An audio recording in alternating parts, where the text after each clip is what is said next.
हाय, मैं फिर से शीरोज हैंगआउट में हूँ। ये एक जगह है लखनऊ में, बहुत सुंदर जगह है जहाँ पे एसिड अटैक सर्वाइवर्स आपको वेलकम करती है। ये जगह छाव फाउंडेशन द्वारा मैनेज्ड है और इसको शायद 6 साल हो चुके हैं। और हमारे साथ आज फिर एक एसिड अटैक सर्वाइवर है जिनका नाम रूपाली है। हेलो रूपाली। Hi ma'am. तो रूपाली, आप बताओ, आप यहाँ पे कब से हो शीरोज में? मैं यहाँ 2016 एक अक्टूबर से हूँ और इसके पहले मैं अपने घर पे थी और मुझे इसके बारे में बिल्कुल पता भी नहीं था कि ऐसा कुछ भी फाउंडेशन है। और क्योंकि मेरे दिमाग में जो फाउंडेशन को लेके जो नेगेटिविटी थी, लोग फैलाते थे कि कुछ करते नहीं है, ये है वो है, बहुत सारी चीजें। मतलब क्या है कि हम घर से निकलते नहीं थे, लेकिन ये थी बातचीतें होती रहती थी। तो फिर उसके बाद जब मैं यहाँ पे जुड़ी तो मुझे पता चला कि फाउंडेशन बहुत अच्छा काम करता है। और जो मेरा फाउंडेशन है ना, वो इतना अच्छा काम कर रहा है, जो हर एक लड़की को एक साहस दे रहा है, रहने के लिए छत दे रहा है, उसको सेल्फ डिफेंस बना रहा है। तो इससे बड़ी चीजें एक लड़की के लिए कुछ नहीं हो सकता। आप कहाँ को बिलोंग करते हो? मैं बिलोंग गाजीपुर से करते हैं। तो आप यहाँ पे किधर रह रही हैं? मैं यहाँ पे रूम लेके रहती हूँ और वहाँ पे हम लोग, मतलब मैं मेरी पार्टनर के साथ में रहते हैं और बहुत अच्छा फील होता है। और एक फैमिली मेंबर जैसे हम लोग यहाँ पे रहते हैं तो अच्छा लगता है। तो जब आपके साथ ये जो घटना हुई उसके बाद और आपकी लाइफ में क्या, खाली इस चीज को छोड़ के बाकी चीजों में क्या चेंज आया आपकी लाइफ में? पर्सनालिटी में, कॉन्फिडेंस में क्या चेंजेस आए आपके साथ? देखिए, एसिड अटैक के पहले जो मैं थी, एक घबराई हुई लड़की थी और बहुत ज्यादा लोगों से डरती थी। फेस कवर करके चलना, अपने ही घर में चेहरे बांध करके रखना। गर्मी होती थी, पसीना होता था, लेकिन हम चेहरा नहीं खोल सकते थे। क्यों? क्योंकि हमारे जो घर वाले हैं वो कहते थे कि तुम अजीब सी लगती हो। और आस पड़ोस के जो लोग होते थे, गांव के जो लोग होते थे, उनका यही कहना था कि अभी बेटी को कहो कि चेहरा बांध के रहे। और मैं अगर खुद के आंगन में भी निकलती थी, मुझे चेहरा बांध के निकलना पड़ता था। ओके।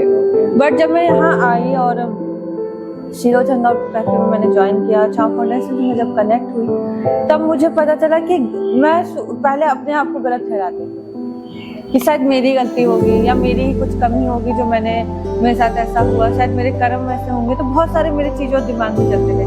लेकिन जब मैं यहाँ आई और मैं यहाँ के लोगों से मिली, और खासकर मैं कहूँगी कि मेरा जो सबसे पहले इंटरेक्शन हुआ था वो था आलोक दीक्षित के साथ। और मुझे पहले सीरियसली नहीं पता था कि ये फाउंडर है यहाँ, ये सबसे मेन है। क्योंकि उनका बात करने का तरीका, उनसे मिलने का जितना लोग, मतलब मैं कहती हूँ कि सच में उनसे मिलने के लिए भी तरसना पड़ता था। तो जब मैं उनसे मिली तब मुझे बिल्कुल नहीं लगा कि फाउंडर है। एकदम नॉर्मल, एकदम आम आदमी की तरह मिलना।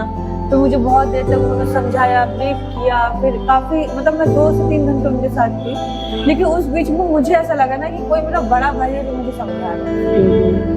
तब जब मैं आई तो मैं फेस कवर करके रखी हुई थी। तो मुझे सबों ने बोला कि तुमने फेस कवर क्यों किया? मैंने कहा कि मुझसे लोग के देख के डरते हैं मुझे।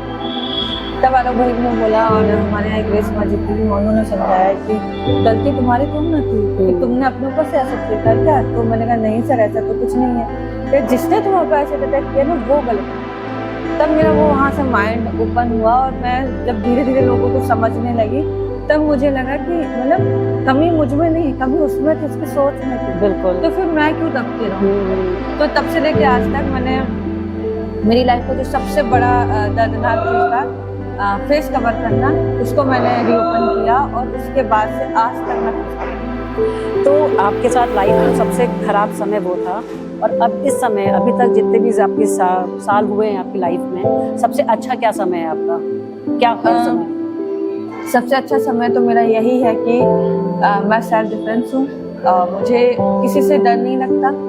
और दूसरी बात कि मैं किसी से एक रुपए की मोहताज नहीं हूँ कि मुझे छोटी छोटी चीज़ों के लिए, अपनी खुद की चीज़ों के लिए मुझे किसी के ऊपर डिपेंड हूँ। मैं खुद पे डिपेंड हूँ। सबसे अच्छी एक लड़की के लिए यही सबसे बड़ी चीज़ होती है कि वो डिपेंड है और अपने पूरी फैमिली का खर्चा दे। बिल्कुल सही। तो सबसे अच्छी चीज़ मेरे लिए ये है, सबसे बढ़िया चीज़। आप अभी भी अपनी फैमिली के टच में हैं, जो आपके पेरेंट्स गाजीपुर में रहते हैं? हाँ, तो आप जाते रहते हो, वो लोग भी आते हैं यहाँ पे? बिल्कुल। तो उनको भी बहुत अच्छा फील होता होगा बहुत आपको अच्छा देख के? होता है। और मेरे यहाँ तो अभी भी सब लोग कहते हैं कि मेरे को बेटा होना चाहिए था, मेरे भाई को बेटी। क्या बात है। तो इसलिए मुझे बहुत अच्छा लगता है कि पहले ऐसा था कि हमारे वहाँ पे लड़का लड़की को भेद किया जाता था, पर जब से मैं अपने घर से निकली हूँ तब से हर एक छोटी छोटी चीज के लिए फोन आता है।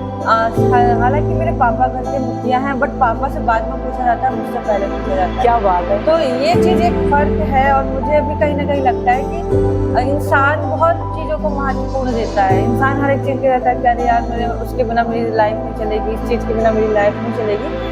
लेकिन सबसे पहले जब इंसान अपने आप पे काम करे और अपने आप से कहे कि तुम्हारे बिना मेरी लाइफ नहीं चलेगी, तो शायद कहीं ना कहीं वो अपने लिए एक नया रास्ता ढूंढ पाएगा।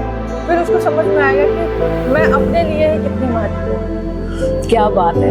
तो अब ये देखो कि हम आज एक और से मिले हैं एंड तीनों की में इतना इंस्पिरेशन है, मतलब हम अपने को सोचते बहुत इंस्पायरिंग है, बहुत पॉजिटिव है, बट अगर इनसे हम अगर मिल के और सुन रहे हैं तो मुझे लगता है हमारा मोटिवेशनल लेवल और बढ़ गया है। Thank you so much Rupali.